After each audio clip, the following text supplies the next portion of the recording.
Hello, we wanted to talk about all things financial.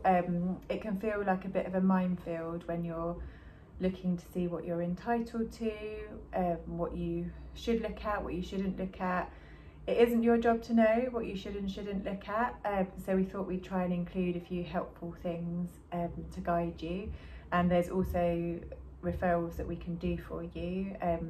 For example, to our Macmillan centre here, they've got a financial advisor.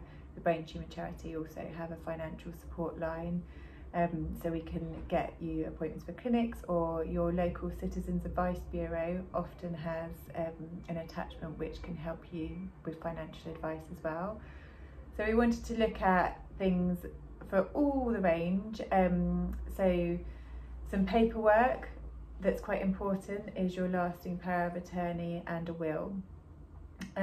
That can feel like quite a big thing to go and sort out if you haven't done it already, but it really is worthwhile, because Jess and I have seen a lot of people where they haven't got to do it before they've had their treatments or before they've reached a point where they really felt they needed it because of other priorities, and then their families have found it quite tricky not having their wishes openly written down, and for them to be able to carry out for them. For example, even things like not being able to remember your PIN number for your bank account. If you've got your lasting power of attorney and you've got your advocate there, they can make life so much simpler by taking over control for you if you need it. And it doesn't have to be permanent, it can be temporary, as people's needs can change, but it is really worth thinking about in advance or as soon as you feel able. Absolutely. I think when you're diagnosed with a brain tumour or a spinal tumour, often financially getting any paperwork set up or knowing or doing any of the forms to complete it is not in the priority of having that done. But we can see it can help in terms of if you're having treatment, cost, travelling back and forth to hospital multiple times, or just if you wanted to enjoy doing some other activities, quality time together, or if you've got a mortgage, it can really help with that. So we thought today we'd go through some of the forms or paperwork that you could be entitled to, but again, if there's any doubt, just let your nurse specialist know, and can always do a referral to Macmillan team or benefits and welfare team. So from my perspective, some of the most common forms that we complete to help patients and families financially could potentially be something called a DS 1500 form or SR1 form. And what this basically does, it can help fasten the process of a PIP form, which is a personal independence pensions form, and that can help with some payments. Or we can help if you've got any life insurance, we can complete those forms for you to help with any payouts as well. Absolutely, and these are all things that you may well have paid into and don't even know you've had, like critical illness cover. So they're all things which just relieve some of the stresses, because we know that there are many documents that have been done about the cost of cancer and the cost of tumours, and so whether they're cancerous or otherwise, you have multiple trips to hospital visits, you're often unable to work, and it may be that in the lead up to finding out what's going on and being diagnosed that you've struggled with work anyway, and so you may already be out of work or just simply unable to return to your workplace. And so it's just really important to know where the help is and how to get it. The cost of living, we know, is high enough anyway, and that's if you're working and not unwell. But we want it to be one of the things that we can help relieve the worry of, because there is a lot of help out there and a lot of support.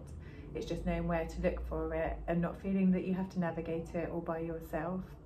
We'll put the links below, but the Brain Tumour charity have an excellent financial advice service, and you can book an appointment online with them and they can help go through, as Jess mentioned, the personal independent payment plan, which is something you can fill out online. There's a lot of questions, so you might want to do it in stages. There's also other things, like we've mentioned, the travelling to hospital appointments.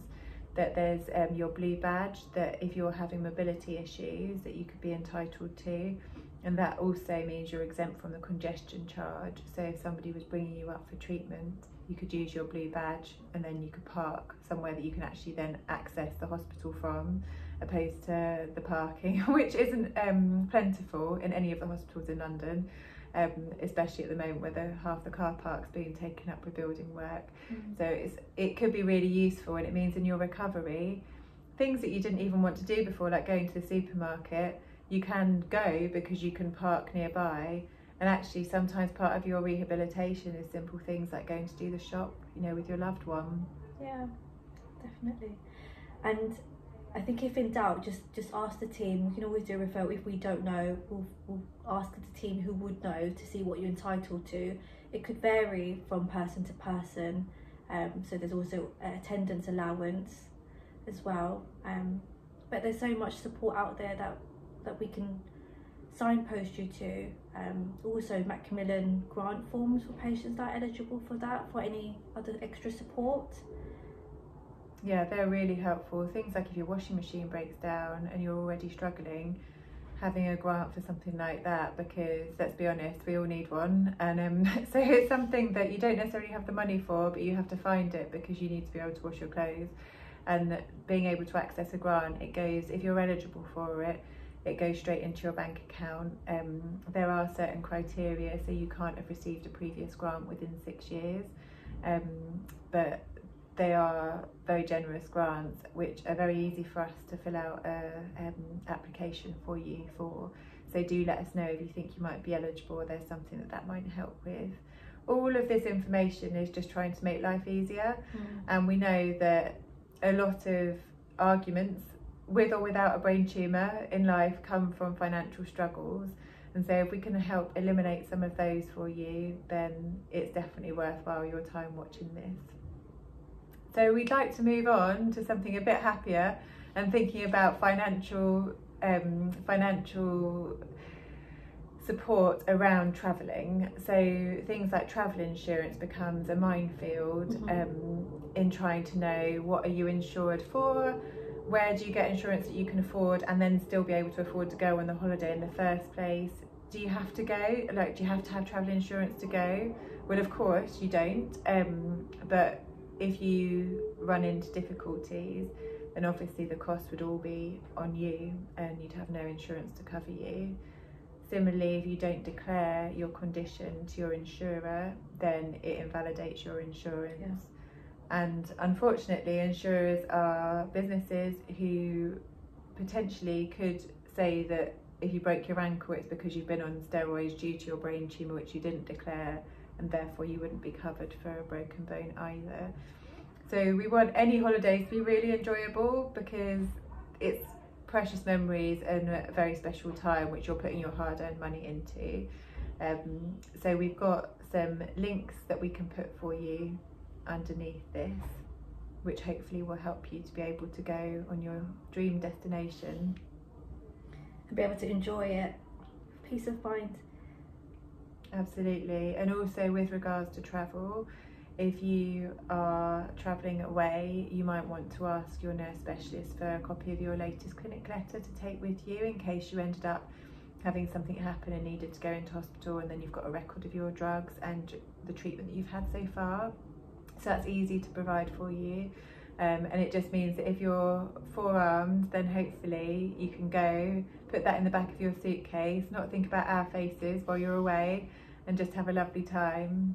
Definitely. And just make sure that you bring plenty of the medications to cover whilst you're out there that you need to take, and then you can enjoy your holiday hopefully.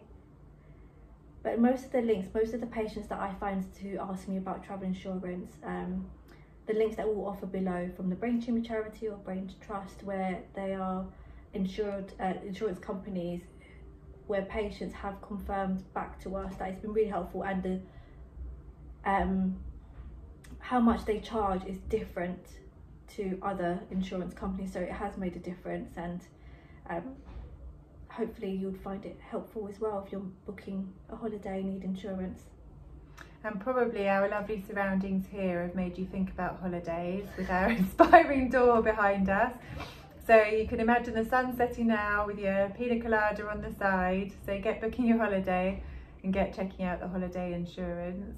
There may be a few requirements for your medications to change around any travel, so do ask your nurse again just for some advice about that. Similarly, if there's anything that we haven't touched on from a financial advice point of view, please do get in touch with us and let us know. You can comment below, or you can send us a message directly if you're one of our patients, and we'd be more than happy to help.